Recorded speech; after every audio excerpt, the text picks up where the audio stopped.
Olá, que bom ter você de volta. Na videoaula passada vimos que a propriedade intelectual pode ser dividida em 3 grandes ramos, sendo um deles o direito autoral, lembra? Se não lembra, que tal rever aquela videoaula? Se quiser, clique aqui para assistir. Pois bem, nesta videoaula falaremos do direito autoral.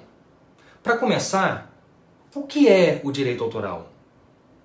Os direitos autorais dão proteção aos autores, escritores, artistas, compositores musicais, etc., em relação às suas obras. No Brasil, o direito autoral é garantido pela Lei 9.610 de 98, conhecida como Lei de Direito Autoral. Essa lei engloba o direito de autor, relacionado a obras literárias e artísticas, bases de dados, artigos, filmes, programas de televisão, composições musicais, coreografias, arquitetura, anúncios publicitários, mapas, etc. Engloba também os direitos conexos e até os programas de computador. Mas, Gustavo, o que são direitos conexos? Direitos de autor e direitos conexos protegem pessoas diferentes. Enquanto o primeiro, como o próprio nome já deixa claro, protege o autor, o segundo dá proteção para artistas, intérpretes ou executantes, para produtores fonográficos e para empresas de radiodifusão em decorrência de interpretação, execução, gravação ou veiculação de obras. E os programas de computador, como são protegidos? A proteção de programa de computador, no Brasil, é a mesma dada às obras literárias pela Lei do Direito Autoral. Mas também há uma legislação específica que trata do assunto, a Lei nº 9.609 de 98, conhecida como Lei do Software. Bacana, né? Mas nem tudo pode ser protegido pelo direito autoral.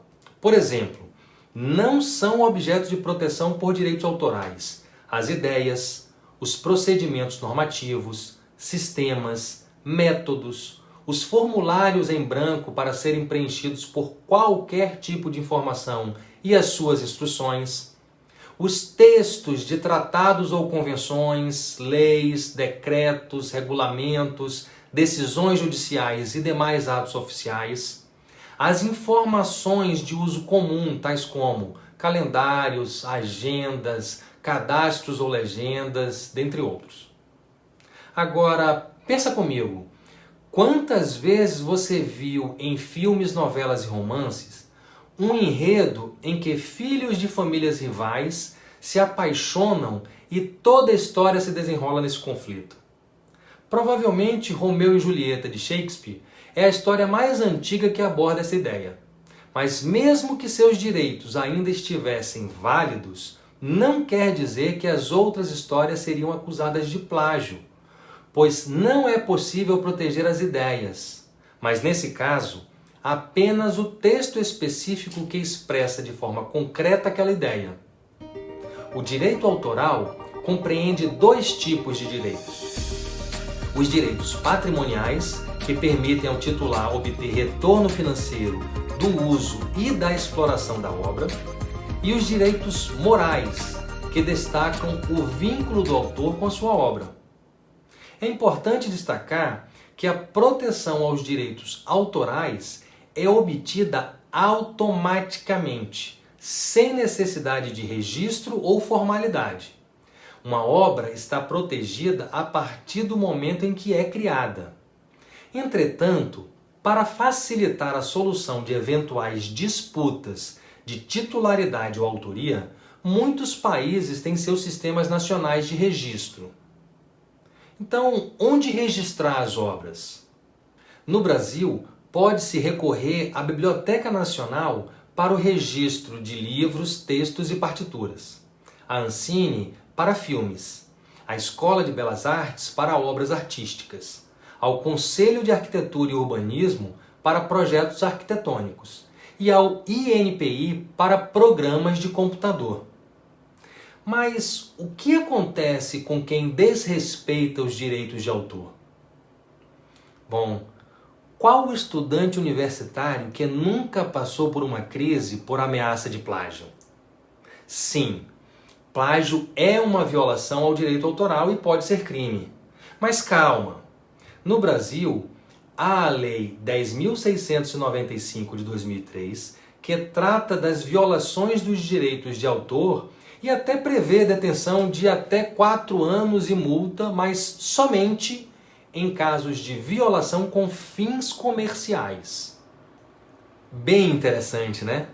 São conteúdos totalmente relacionados ao nosso dia a dia, mas que muitos de nós têm pouco conhecimento. Quer ver um caso interessante? Em 2013, o filme As Aventuras de Pi foi o mais premiado no Oscar, com 4 estatuetas. E antes disso, em 2002, o autor do livro que inspirou o filme, o canadense Ian Martel, recebeu um importante prêmio mundial por sua obra Life of Pi. Com a repercussão do prêmio, o jornal britânico The Guardian afirmou que a obra era plágio de uma outra obra intitulada Max e os Felinos, do escritor brasileiro Moacir Scliar. Isso gerou uma grande polêmica na época. Clicando neste card aqui, você pode assistir uma entrevista do Moacir Scliar comentando sobre o assunto, e aqui na descrição do vídeo você vai ter um link para uma matéria no portal Administradores que também aborda o fato. Que tal assistir a entrevista e ler a matéria e tirar as suas próprias conclusões? Na sua opinião, Martel plagiou Scliar? Bons estudos e até a próxima aula!